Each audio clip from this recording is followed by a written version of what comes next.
भगवत गीता साक्षात भगवान की वाणी है। यह अर्जुन और भगवान श्री कृष्ण के बीच में हुआ दैवी संवाद है। ये संवाद आज से 5000 वर्ष पूर्व कुरुक्षेत्र नामक स्थान पर हुआ। भगवत गीता में जीवन के सभी महत्वपूर्ण प्रश्नों का उत्तर है, जैसे हम कौन हैं, भगवान कौन है, हमें कष्ट क्यों होते हैं, क्या पुनर्जन्म होता है, क्या अन्य ग्रहों पर जीवन है, हम कैसे इस जन्म और अगले जन्म में सुखी रह सकते हैं, हम कैसे भगवत धाम को जा सकते हैं। कोई पूछ सकता है कि कुरुक्षेत्र में हुए महान युद्ध जिसके दौरान भगवत गीता कही गई, उसका कारण क्या था। 5000 वर्ष पहले विचित्रवीर्य नामक एक महान राजा का देहांत हो गया। क्योंकि उसका बड़ा पुत्र धृतराष्ट्र जन्म से अंधा होने के कारण राज्यभार संभालने में असमर्थ था, अतः उसके छोटे भाई पांडु ने राज्य सिंहासन संभाला। पांडु की मृत्यु के बाद उसके 5 पुत्र, जो पांडवों के नाम से विख्यात थे, जो नियमानुसार राज्य के उत्तराधिकारी बने, लेकिन पांडव भी बालक ही थे, अतः धृतराष्ट्र ने स्वयं राज्यभार संभाला। धृतराष्ट्र के 100 पुत्र थे, जो कौरवों के नाम से जाने जाते थे। जब पांडव बड़े होकर राज्य संभालने लायक हुए, तो वे संपूर्ण राज्य नहीं लेना चाहते थे, हालांकि वो उनका नियम संगत अधिकार था। वे राज्य को अपने चचेरे भाइयों के साथ बांटना चाहते थे और इस प्रकार राज्य को पांडवों और कौरवों के बीच बांट दिया गया। लेकिन कौरवों में ज्येष्ठ दुर्योधन अपने भाग से संतुष्ट न था। वो संपूर्ण राज्य को स्वयं ही भोगना चाहता था। उसने पांडवों को मारने के लिए कई षड्यंत्र रचे, लेकिन वो असफल रहा। फिर उसने नियम के विरुद्ध संपूर्ण राज्य को हड़प लिया और पांडवों को राज्य से निष्कासित कर दिया। पांडवों ने फिर 5 गांव की मांग की। दुर्योधन ने उत्तर दिया, 5 गांव तो दूर, वो सुई की नोक के बराबर भी जमीन नहीं दे सकता।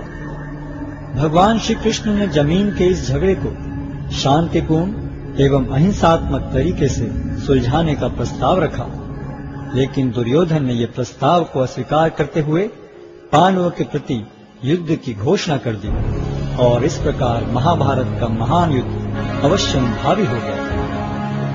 युद्ध की तैयारी में अर्जुन और दुर्योधन दोनों ही भगवान श्री कृष्ण के पास सहायता मांगने गए।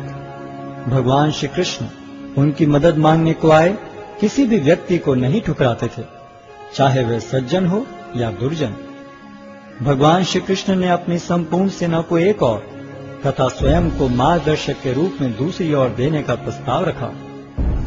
दुर्योधन ने भगवान श्री कृष्ण की सेना को चुना, जबकि अर्जुन भगवान को मार्गदर्शक के रूप में प्राप्त करने को उत्सुक था। इस प्रकार भगवान श्री कृष्ण अर्जुन के मार्गदर्शक तथा सारथी बने।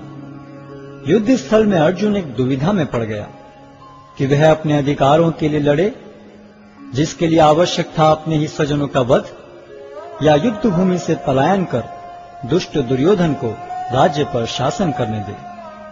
अर्जुन अपने को इस दुविधा से बाहर निकालने में असमर्थ पाकर भगवान श्री कृष्ण की शरण लेता है। शरणागत आए अपने मित्र एवं भक्त अर्जुन को भगवान श्री कृष्ण भगवत गीता के दिव्य उपदेश द्वारा इस दुविधा से उबारते हैं और श्रीमद् भगवत गीता के माध्यम से अर्जुन के ही समान अपनी शरण में आए सभी भक्तों का गीता महात्म्य के अनुसार भगवत गीता दिव्य साहित्य है, जिसको ध्यान पूर्वक पढ़ना चाहिए। गीता शास्त्रमिदं पुण्यम यह पठेत प्रयतः पुमान्। यदि कोई भगवत गीता के उपदेशों का पालन करे तो वह जीवन के दुखों तथा चिंताओं से मुक्त हो सकता है। भय शोकादि वर्जितः, वह इस जीवन में सारे भय से मुक्त हो जाएगा और उसका अगला जीवन आध्यात्मिक होगा। गीताध्ययनशीलस्य प्राणायाम परस्य च नैव सन्ति ही पापानि पूर्व जन्म कृतानि च। यदि कोई भगवत गीता को निष्ठा तथा गंभीरता के साथ पढ़ता है तो भगवान की कृपा से उसके सारे पूर्व दुष्कर्मों के फलों का उस पर कोई प्रभाव नहीं पड़ता। मलिने मोचनम पुंसाम जल स्नानम दिने दिने सकृत गीतामृत स्नानम संसारमलम नाशनम। मनुष्य जल में स्नान करके नित्य अपने को स्वच्छ कर सकता है, लेकिन यदि कोई भगवद गीता रूपी पवित्र गंगा जल में एक बार भी स्नान कर ले तो वह भव सागर की मलिनता से सदा सदा के लिए मुक्त हो जाता है। गीता सुगीता कर्तव्या किमन्यै शास्त्र विस्तरई या स्वयं पद्मनाभस्य मुख पद्मादिनिस्सता। चूंकि भगवद गीता भगवान के मुख से निकली है, अतएव किसी को अन्य वैदिक साहित्य पढ़ने की आवश्यकता नहीं रहती। उसे केवल भगवद गीता का ही ध्यान पूर्वक तथा मनोयोग से श्रवण तथा पठन करना चाहिए। वर्तमान युग में लोग सांसारिक कार्यों में इतने व्यस्त हैं कि उनके लिए समस्त वैदिक साहित्य का अध्ययन कर पाना संभव नहीं रह गया है, परंतु इसकी आवश्यकता भी नहीं है। केवल एक पुस्तक भगवद गीता ही पर्याप्त है, क्योंकि यह समस्त वैदिक ग्रंथों का सार है और इसका प्रवचन भगवान ने किया है। भारतामृत सर्वस्वम विष्णु वक्राद्विनिश्चितम गीता गंगोदकम पीत्वा पुनर्जन्म न विद्यते। जो गंगा जल पीता है उसे मुक्ति मिलती है, अतएव उसके लिए क्या कहा जाए जो भगवद गीता का अमृत पान करता हो। सर्वोपनिषदो गावो दोग्धा गोपाल नंदनः पार्थो वत्सः सुधीर भोक्ता दुग्धम गीतामृतम महत्। यह गीतोपनिषद भगवद गीता जो समस्त उपनिषदों का सार है, गाय के तुल्य है और ग्वाल बाल के रूप में विख्यात भगवान कृष्ण इस गाय को दुह रहे हैं। अर्जुन बछड़े के समान है और सारे विद्वान तथा शुद्ध भक्त भगवद गीता के अमृतमय दूध का पान करने वाले हैं। एकम शास्त्रम देवकी पुत्र गीतम एको देवो देवकी पुत्र एव एको मंत्रस्य तस्य नामानि यानि कर्माप्येकम तस्य देवस्य सेवा। आज के युग में लोग एक शास्त्र, एक ईश्वर, एक धर्म तथा एक वृत्ति के लिए अत्यंत उत्सुक हैं। अतएव एकम शास्त्रम देवकी पुत्र गीतम, केवल एक शास्त्र भगवद गीता हो जो सारे विश्व के लिए हो। एको देवो देवकी पुत्र एव, सारे विश्व के लिए एक ईश्वर हो श्री कृष्ण। एको मंत्रस्य तस्य नामानि यानि, और एक मंत्र एक प्रार्थना हो उनके नाम का कीर्तन। हरे कृष्ण कृष्ण कृष्ण हरे हरे, हरे राम राम राम हरे हरे। कर्माप्येकम तस्य देवस्य सेवा, और केवल एक ही कार्य हो, भगवान की सेवा।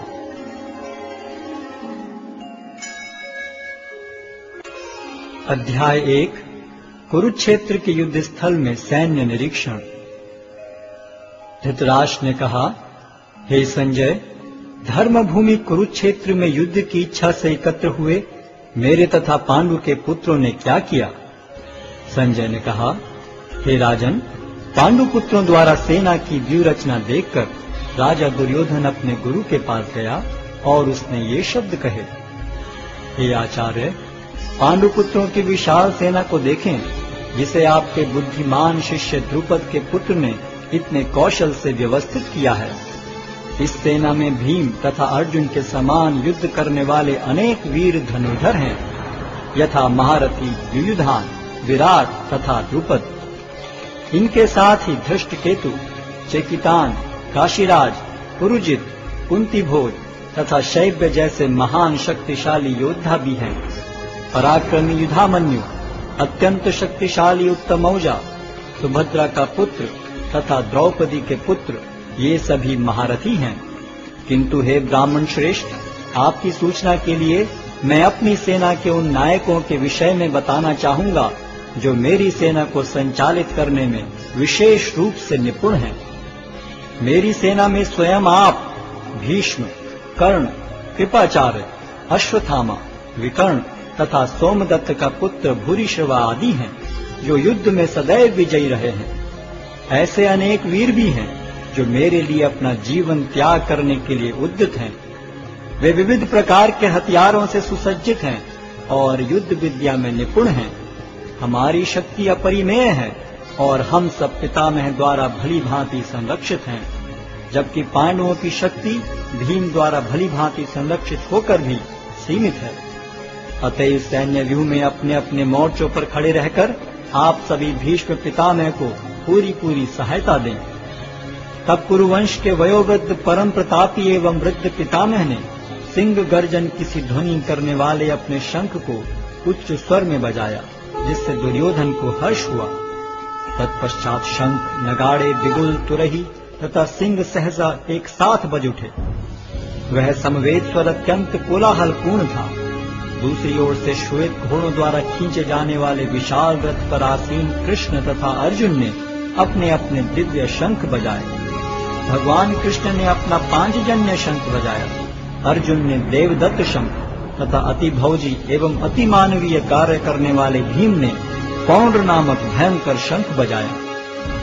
हे राजन, कुंती पुत्र राजा युधिष्ठिर ने अपना अनंत विजय नामक शंख बजाया तथा नकुल और सहदेव ने सुघोष एवं मणिपुष्पक शंख बजाए। महान धनुर्धर काशीराज, परम योद्धा शिखंडी, धृष्टद्युम्न, विराट, अजय सात्यकी, द्रुपद, द्रौपदी के पुत्र तथा सुभद्रा के महाबाहु पुत्र आदि सबों ने अपने अपने शंख बजाए। इन विभिन्न शंखों की ध्वनि कोलाहलपूर्ण बन गई, जो आकाश तथा पृथ्वी को शब्दायमान करती हुई धृतराष्ट्र के पुत्रों के हृदय को विदीर्ण करने लगी। उस समय हनुमान से अंकित ध्वजा लगे रथ पर आसीन पांडुपुत्र अर्जुन अपना धनुष उठाकर तीर चलाने के लिए उद्यत हुआ। हे राजन, धृतराष्ट्र के पुत्रों को व्यूह में खड़ा देखकर अर्जुन ने श्री कृष्ण से ये वचन कहे। अर्जुन ने कहा, हे अच्युत, कृपा करके मेरा रथ दोनों सेनाओं के बीच ले चलें, जिससे मैं यहाँ उपस्थित युद्ध की अभिलाषा रखने वालों को और शस्त्रों की इस महान परीक्षा में जिनसे मुझे संघर्ष करना है उन्हें देख सकूं। मुझे उन लोगों को देखने दीजिए जो यहाँ पर धृतराष्ट्र के दुर्बुद्धि पुत्र दुर्योधन को प्रसन्न करने की इच्छा से लड़ने के लिए आए हुए हैं। संजय ने कहा, हे भरतवंशी, अर्जुन द्वारा इस प्रकार संबोधित किए जाने पर भगवान कृष्ण ने दोनों दलों के बीच में उस उत्तम रथ को लाकर खड़ा कर दिया। भीष्म, द्रोण तथा विश्व भर के अन्य समस्त राजाओं के सामने भगवान ने कहा कि हे पार्थ, यहाँ पर एकत्र सारे कुरुओं को देखो। अर्जुन ने वहां पर दोनों पक्षों की सेनाओं के मध्य में अपने चाचा ताऊओं, पितामहों, गुरुओं, मामाओं, भाइयों, पुत्रों, पौत्रों, मित्रों, ससुरों और शुभ चिंतकों को भी देखा। जब कुंती पुत्र अर्जुन ने मित्रों तथा संबंधियों की इन विभिन्न श्रेणियों को देखा तो वह करुणा से अभिभूत हो गया और इस प्रकार बोला। अर्जुन ने कहा, हे कृष्ण, इस प्रकार युद्ध की इच्छा रखने वाले अपने मित्रों तथा संबंधियों को अपने समक्ष उपस्थित देखकर मेरे शरीर के अंग कांप रहे हैं और मेरा मुख सूखा जा रहा है। मेरा सारा शरीर कांप रहा है, मेरे रोंगटे खड़े हो रहे हैं, मेरा गांडीव धनुष मेरे हाथ से सरक रहा है और मेरी त्वचा जल रही है। मैं यहाँ अब और अधिक खड़ा रहने में असमर्थ हूँ। मैं अपने को भूल रहा हूँ और मेरा सिर चकरा रहा है। हे कृष्ण, मुझे तो केवल अमंगल के कारण दिख रहे हैं। हे कृष्ण, इस युद्ध में अपने ही स्वजनों का वध करने से न तो मुझे कोई अच्छाई दिखती है और न मैं उससे किसी प्रकार की विजय, राज्य या सुख की इच्छा रखता हूँ। हे गोविंद, हमें राज्य, सुख अथवा इस जीवन से क्या लाभ, क्योंकि जिन सारे लोगों के लिए हम उन्हें चाहते हैं वे ही इस युद्ध भूमि में खड़े हैं।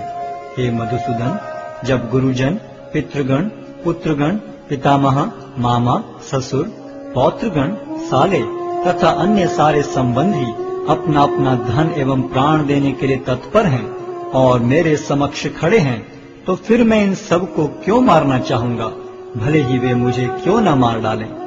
हे जीवों के पालक, मैं इन सबों से लड़ने को तैयार नहीं, भले ही बदले में मुझे तीनों लोग क्यों न मिलते हों। इस पृथ्वी की तो बात ही छोड़ दें। भला धृतराष्ट्र के पुत्रों को मारकर हमें कौन सी प्रसन्नता मिलेगी। यदि हम ऐसे आतताइयों का वध करते हैं तो हम पर पाप चढ़ेगा अतः यह उचित नहीं होगा कि हम धृतराष्ट्र के पुत्रों तथा उनके मित्रों का वध करें। हे लक्ष्मीपति कृष्ण, इससे हमें क्या लाभ होगा और अपने ही कुटुंबियों को मारकर हम किस प्रकार सुखी हो सकते हैं।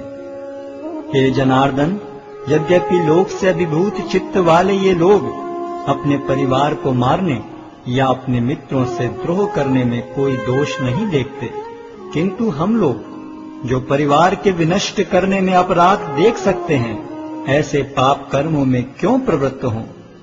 कुल का नाश होने पर सनातन कुल परंपरा नष्ट हो जाती है और इस तरह शेष कुल भी अधर्म में प्रवृत्त हो जाता है। हे कृष्ण, जब कुल में अधर्म प्रमुख हो जाता है तो कुल की स्त्रियां दूषित हो जाती हैं और स्त्रीत्व के पतन से हे वृष्णिवंशी अवांछित संतानें उत्पन्न होती हैं। अवांछित संतानों की वृद्धि से निश्चय ही परिवार के लिए तथा पारिवारिक परंपरा को विनष्ट करने वालों के लिए नारकीय जीवन उत्पन्न होता है। ऐसे पतित कुलों के पुरखे गिर जाते हैं, क्योंकि उन्हें जल तथा पिंडदान देने की क्रियाएं समाप्त हो जाती हैं।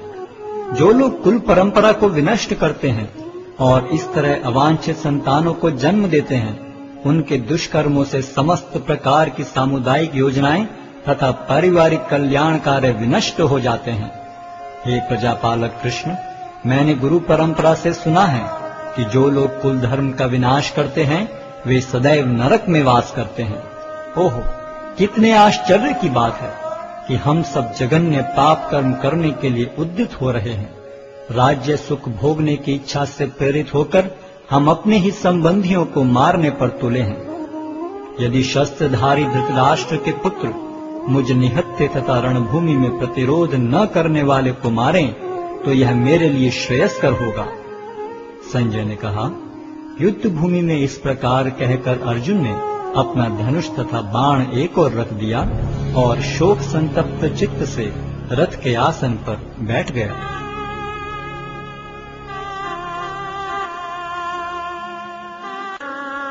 अध्याय 2 गीता का सार। संजय ने कहा, करुणा से व्याप्त शोकयुक्त अश्रुपूरित नेत्रों वाले अर्जुन को देखकर मधुसूदन कृष्ण ने ये शब्द कहे। श्री भगवान ने कहा, हे अर्जुन, तुम्हारे मन में यह कलमश आया कैसे?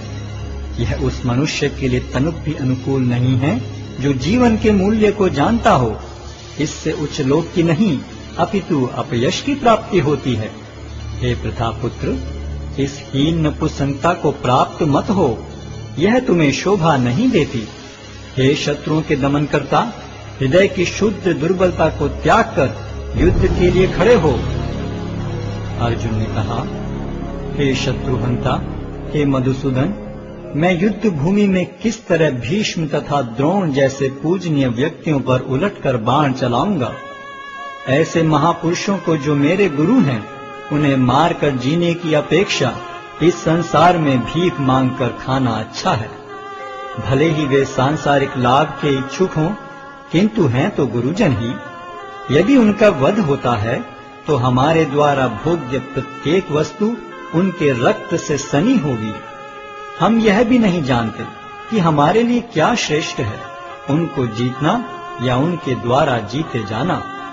यदि हम धृतराष्ट्र के पुत्रों का वध कर देते हैं तो हमें जीवित रहने की आवश्यकता नहीं है, फिर भी वे युद्ध भूमि में हमारे समक्ष खड़े हैं। अब मैं अपनी कृपण दुर्बलता के कारण अपना कर्तव्य भूल गया हूँ और सारा धैर्य खो चुका हूँ। ऐसी अवस्था में मैं आपसे पूछ रहा हूँ कि जो मेरे लिए श्रेयस्कर हो उससे निश्चित रूप से बताएं। अब मैं आपका शिष्य हूँ और आपका शरणागत हूँ, कृपया मुझे उपदेश दें। मुझे ऐसा कोई साधन नहीं दिखता जो मेरी इंद्रियों को सुखाने वाले इस शोक को दूर कर सके। स्वर्ग पर देवताओं के अधिपत्य की तरह इस धन धान्य संपन्न सारी पृथ्वी पर निष्कंटक राज्य प्राप्त करके भी मैं इस शोक को दूर नहीं कर सकूंगा।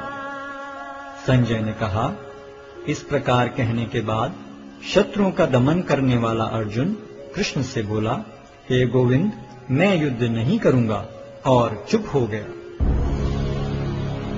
हे भरतवंशी धृतराष्ट्र, उस समय दोनों सेनाओं के मध्य शोकमग्न अर्जुन से कृष्ण ने मानो हंसते हुए ये शब्द कहे। श्री भगवान ने कहा, तुम पांडित्यपूर्ण वचन करते हुए उनके लिए शोक कर रहे हो जो शोक करने योग्य नहीं हैं। जो विद्वान होते हैं वे न तो जीवित के लिए न ही मृत के लिए शोक करते हैं। ऐसा कभी नहीं हुआ कि मैं न रहा हूं या तुम न रहे हो, अथवा ये समस्त राजा न रहे हों, और न ऐसा है कि भविष्य में हम लोग नहीं रहेंगे। जिस प्रकार शरीरधारी आत्मा इस शरीर में बाल्यावस्था से तरुणावस्था में और फिर वृद्धावस्था में निरंतर अग्रसर होता रहता है, उसी प्रकार मृत्यु होने पर आत्मा दूसरे शरीर में चला जाता है। धीर व्यक्ति ऐसे परिवर्तन से मोह को प्राप्त नहीं होता।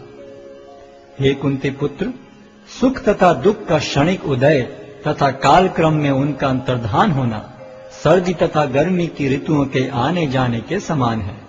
हे भरतवंशी, वे इंद्रिय बोध से उत्पन्न होते हैं और मनुष्य को चाहिए कि अविचल भाव से उनको सहन करना सीखे।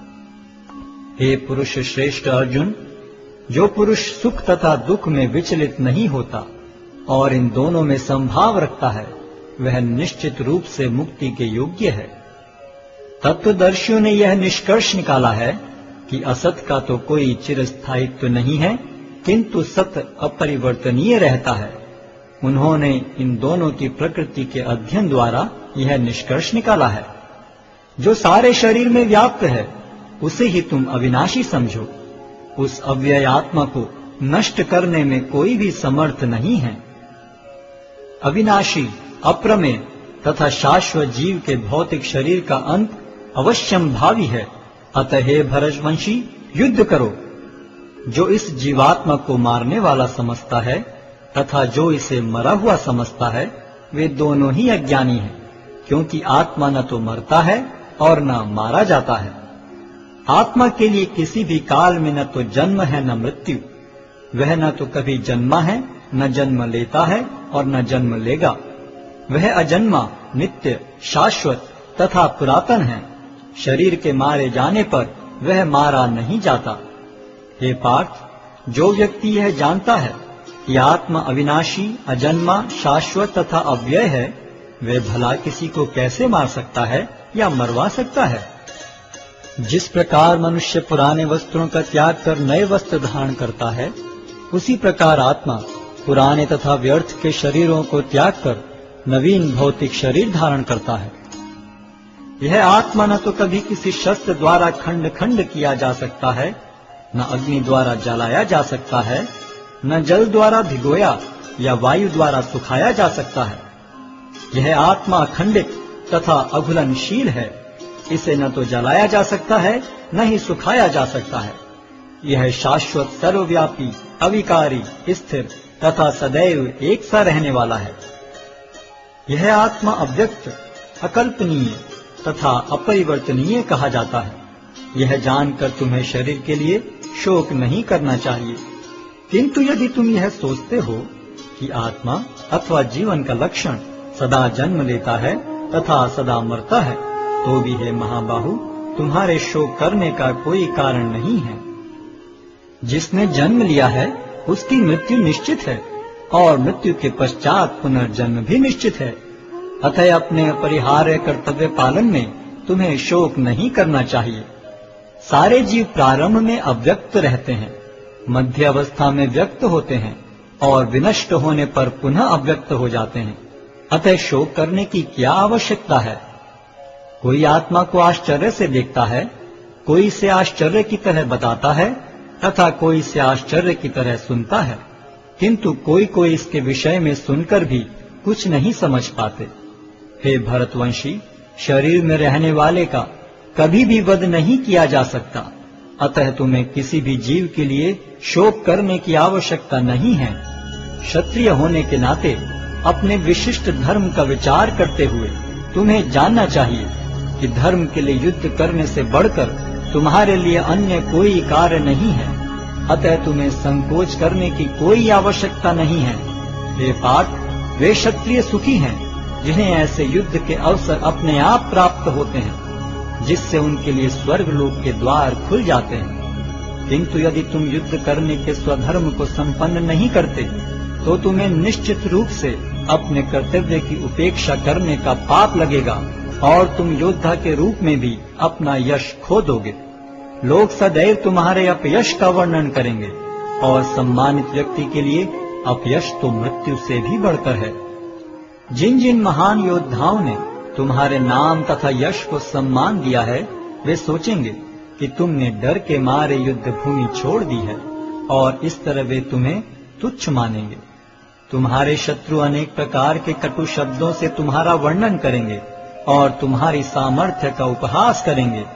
तुम्हारे लिए इससे दुखदाई और क्या हो सकता है।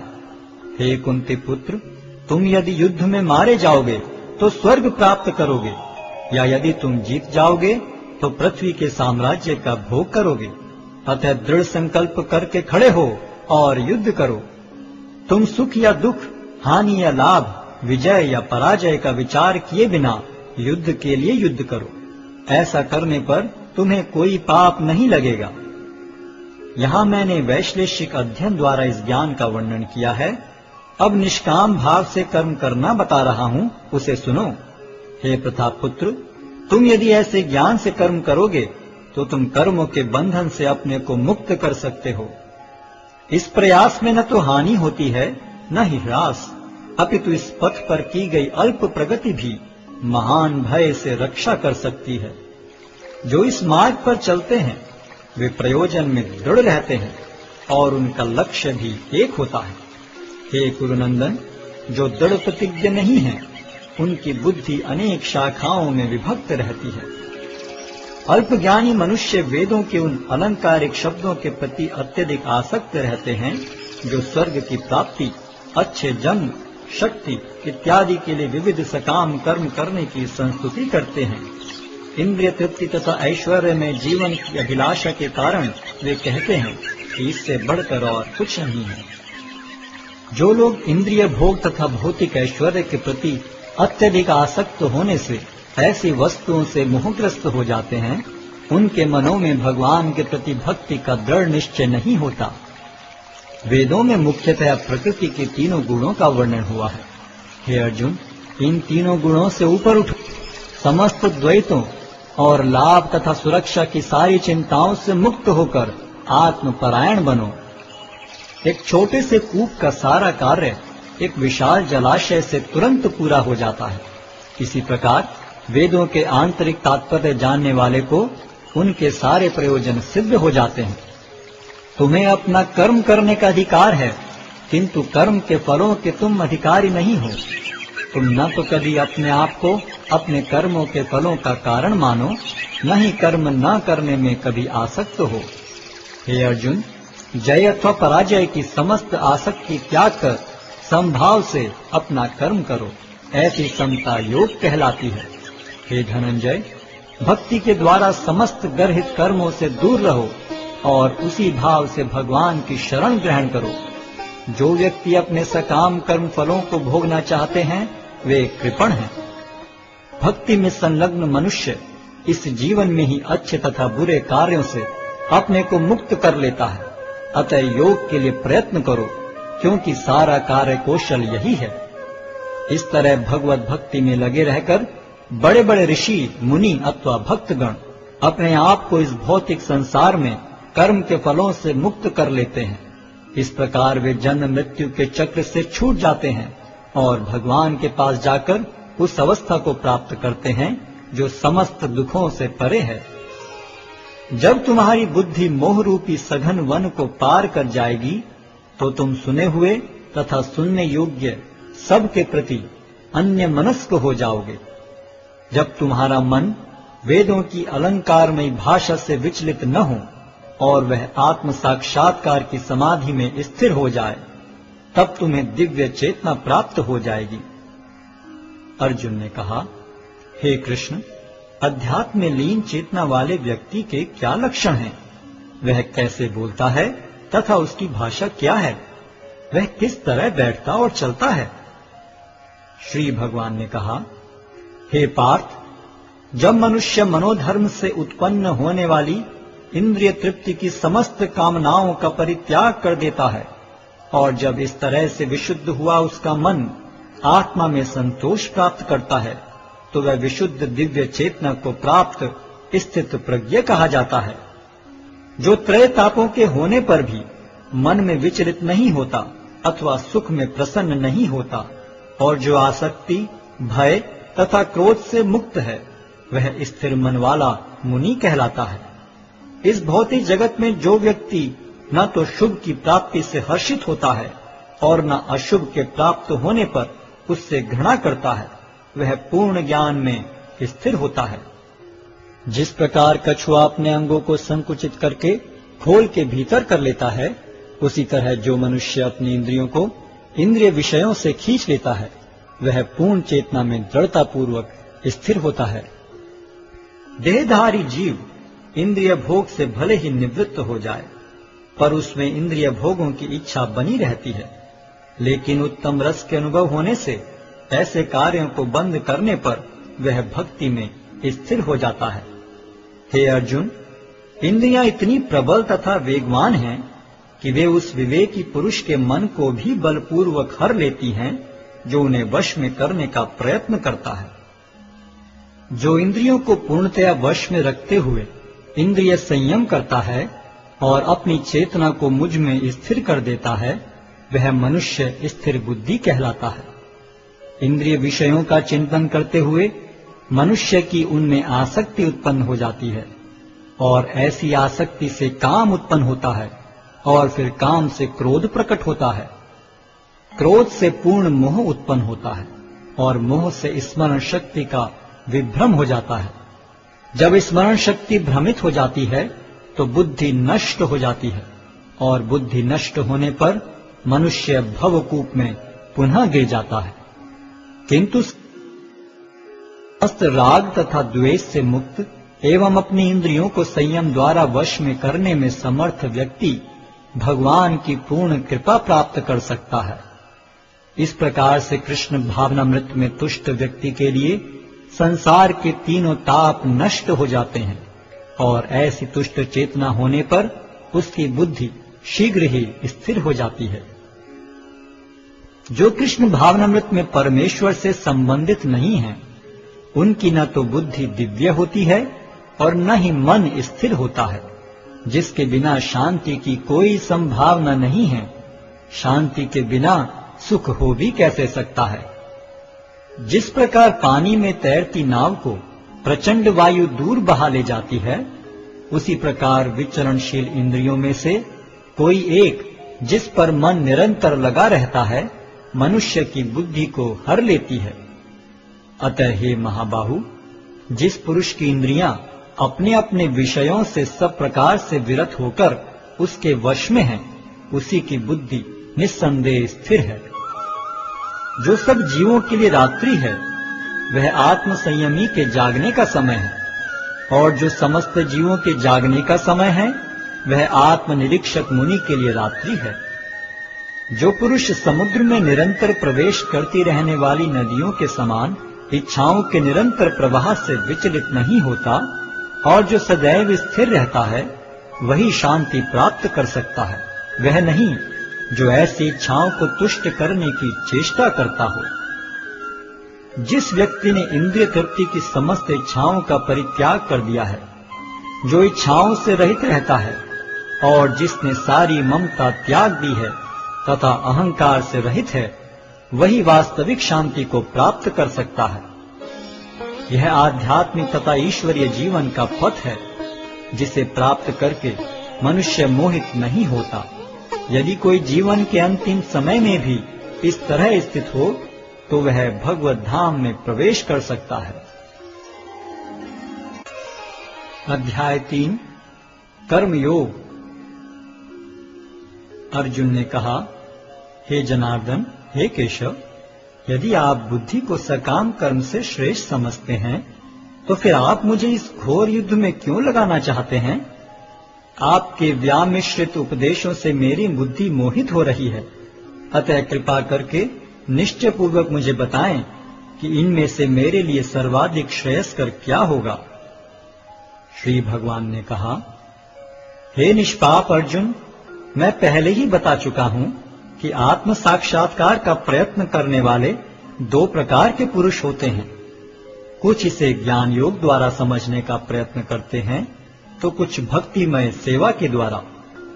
न तो कर्म से विमुख होकर कोई कर्मफल से छुटकारा पा सकता है, और न केवल संन्यास से सिद्धि प्राप्त की जा सकती है। प्रत्येक व्यक्ति को प्रकृति से अर्जित गुणों के अनुसार विवश होकर कर्म करना पड़ता है। अतः कोई भी एक क्षण भर के लिए भी बिना कर्म किए नहीं रह सकता। जो कर्म इंद्रियों को वश में तो करता है, किंतु जिसका मन इंद्रिय विषयों का चिंतन करता रहता है, वह निश्चित रूप से स्वयं को धोखा देता है और मिथ्याचारी कहलाता है। दूसरी ओर यदि कोई निष्ठावान व्यक्ति अपने मन के द्वारा कर्मेंद्रियों को वश में करने का प्रयत्न करता है और बिना किसी आसक्ति के कर्मयोग प्रारंभ करता है, तो वह अति उत्कृष्ट है। अपना नियत कर्म करो, क्योंकि कर्म न करने की अपेक्षा कर्म करना श्रेष्ठ है। कर्म के बिना तो शरीर निर्वाह भी नहीं हो सकता। श्री विष्णु के लिए यज्ञ रूप में कर्म करना चाहिए, अन्यथा कर्म के द्वारा इस भौतिक जगत में बंधन उत्पन्न होता है। अतः हे कुंती पुत्र, उनकी प्रसन्नता के लिए अपने नियत कर्म करो। इस तरह तुम बंधन से सदा मुक्त रहोगे। सृष्टि के प्रारंभ में समस्त प्राणियों के स्वामी ने विष्णु के लिए यज्ञ सहित मनुष्यों तथा देवताओं की संततियों को रचा और उनसे कहा, तुम इस यज्ञ से सुखी रहो, क्योंकि इसके करने से तुम्हें सुखपूर्वक रहने तथा मुक्ति प्राप्त करने के लिए समस्त वांछित वस्तुएं प्राप्त हो सकेंगी। यज्ञों के द्वारा प्रसन्न होकर देवता तुम्हें भी प्रसन्न करेंगे और इस तरह मनुष्यों तथा देवताओं के मध्य सहयोग से सबों को संपन्नता प्राप्त होगी। जीवन की विभिन्न आवश्यकताओं की पूर्ति करने वाले विभिन्न देवता यज्ञ संपन्न होने पर प्रसन्न होकर तुम्हारी सारी आवश्यकताओं की पूर्ति करेंगे, किंतु जो इन उपहारों को देवताओं को अर्पित किए बिना भोगता है, वह निश्चित रूप से चोर है। भगवान के भक्त सभी प्रकार के पापों से मुक्त हो जाते हैं, क्योंकि वे यज्ञ में अर्पित किए भोजन प्रसाद को ही खाते हैं। अन्य लोग जो अपने इंद्रिय सुख के लिए भोजन बनाते हैं, वे निश्चित रूप से पाप खाते हैं। सारे प्राणी अन्न पर आश्रित हैं, जो वर्षा से उत्पन्न होता है। वर्षा यज्ञ संपन्न करने से होती है और यज्ञ नियत कर्मों से उत्पन्न होता है। वेदों में नियमित कर्मों का विधान है और ये वेद साक्षात श्री भगवान से प्रकट हुए हैं। फलतः सर्वव्यापी ब्रह्म यज्ञ कर्मों में सदा स्थित रहता है। हे प्रिय अर्जुन, जो मानव जीवन में इस प्रकार वेदों द्वारा स्थापित यज्ञ चक्र का पालन नहीं करता, वह निश्चय ही पाप में जीवन व्यतीत करता है। ऐसा व्यक्ति केवल इंद्रियों की तुष्टि के लिए व्यर्थ ही जीवित रहता है। किंतु जो व्यक्ति आत्मा में ही आनंद लेता है तथा जिसका जीवन आत्म साक्षात्कार युक्त है और जो अपने में ही पूर्णतया संतुष्ट रहता है, उसके लिए कुछ कारणीय कर्तव्य नहीं होता। स्वरूप सिद्ध व्यक्ति के लिए न तो अपने नियत कर्मों को करने की आवश्यकता रह जाती है, न ऐसा कर्म न करने का कोई कारण ही रह जाता है। उसे किसी अन्य जीव पर निर्भर रहने की आवश्यकता भी नहीं रह जाती। अतः कर्मफल में आसक्त हुए बिना मनुष्य को अपना कर्तव्य समझकर निरंतर कर्म करते रहना चाहिए, क्योंकि अनासक्त होकर कर्म करने से उसे पर ब्रह्म की प्राप्ति होती है। जनक जैसे राजाओं ने केवल नियत कर्मों को करने से ही सिद्धि प्राप्त की। अतः सामान्य जनों को शिक्षित करने की दृष्टि से तुम्हें कर्म करना चाहिए। महापुरुष जो जो आचरण करता है, सामान्य व्यक्ति उसी का अनुसरण करते हैं। वह अपने अनुसरणीय कार्यों से जो आदर्श प्रस्तुत करता है, संपूर्ण विश्व उसका अनुसरण करता है। हे प्रथापुत्र, तीनों लोकों में मेरे लिए कोई भी कर्म नियत नहीं है। न मुझे किसी वस्तु का अभाव है और न आवश्यकता ही है, तो भी मैं नियत कर्म करने में तत्पर रहता हूँ। क्योंकि यदि मैं नियत कर्मों को सावधानी पूर्वक न करूं, तो हे पार्थ, यह निश्चित है कि सारे मनुष्य मेरे पथ का ही अनुगमन करेंगे। यदि मैं नियत कर्म न करूं तो ये सारे लोग नष्ट हो जाएंगे। तब मैं अवांछित जन समुदाय को उत्पन्न करने का कारण हो जाऊंगा और इस तरह संपूर्ण प्राणियों की शांति का विनाशक बनूंगा। जिस प्रकार अज्ञानी जन फल की आसक्ति से कार्य करते हैं, उसी तरह विद्वान जनों को चाहिए कि वे लोगों को उचित पथ पर ले जाने के लिए अनासक्त रहकर कार्य करें।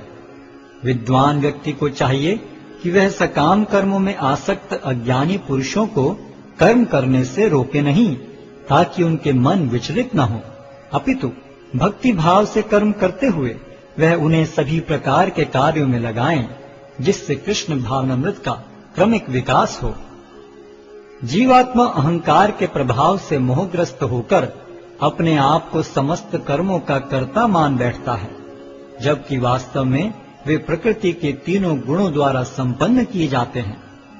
हे महाबाहो, भक्ति भाव में कर्म तथा सकाम कर्म के भेद को भली भांति जानते हुए जो परम सत्य को जानने वाला है, वह कभी भी अपने आप को इंद्रियों में तथा इंद्रिय तृप्ति में नहीं लगाता।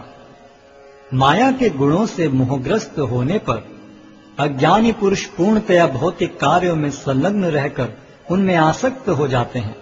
यद्यपि उनके ये कार्य उनमें ज्ञानाभाव के कारण अधम होते हैं, किंतु ज्ञानी को चाहिए कि उन्हें विचलित न करे।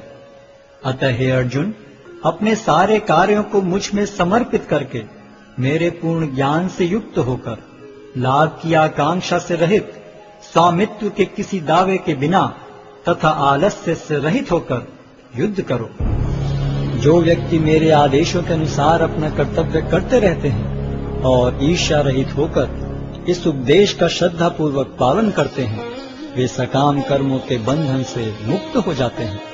किंतु जो ईर्ष्यावश इन उपदेशों की उपेक्षा करते हैं और इनका पालन नहीं करते, उन्हें समस्त ज्ञान से रहित, दिग्भ्रमित तथा सिद्धि के प्रयासों में नष्ट भ्रष्ट समझना चाहिए।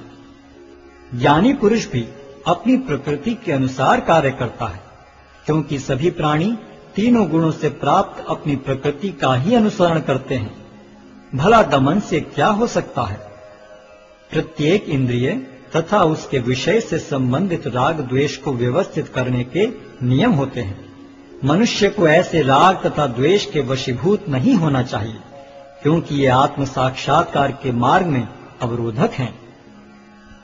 अपने नियत कर्मों को दोषपूर्ण ढंग से संपन्न करना भी अन्य के कर्मों को भली भांति करने से श्रेयस्कर है।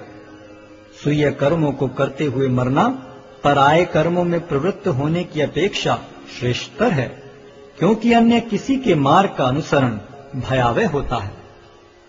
अर्जुन ने कहा, हे कृष्णवंशी, मनुष्य न चाहते हुए भी पाप कर्मों के लिए प्रेरित क्यों होता है? ऐसा लगता है कि उसे बलपूर्वक उनमें लगाया जा रहा हो। श्री भगवान ने कहा, हे अर्जुन, इसका कारण रजोगुण के संपर्क से उत्पन्न काम है, जो बाद में क्रोध का रूप धारण करता है और जो इस संसार का सर्वभक्षी पापी शत्रु है। जिस प्रकार अग्नि धुएं से, दर्पण धूल से अथवा भ्रूण गर्भाशय से आवृत रहता है, उसी प्रकार जीवात्मा इस काम की विभिन्न मात्राओं से आवृत रहता है।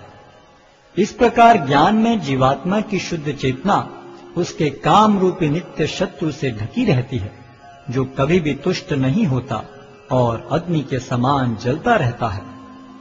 इंद्रियां, मन तथा बुद्धि इस काम के निवास स्थान हैं। इनके द्वारा यह काम जीवात्मा के वास्तविक ज्ञान को ढककर उसे मोहित कर लेता है।